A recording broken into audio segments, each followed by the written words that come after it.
What's the meaning of avarice?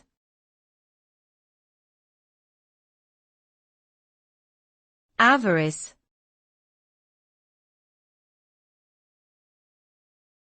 Avarice.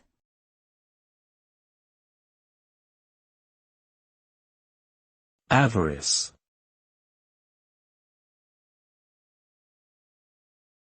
Avarice.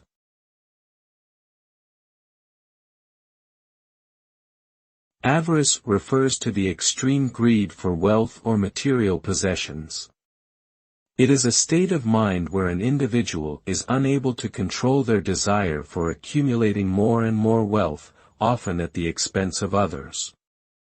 Such individuals prioritize personal gain over ethical considerations and act in a self-serving manner.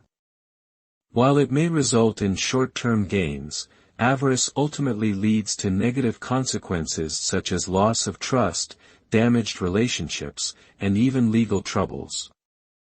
It is important to cultivate a balanced approach towards wealth and prioritize values such as empathy, integrity, and social responsibility.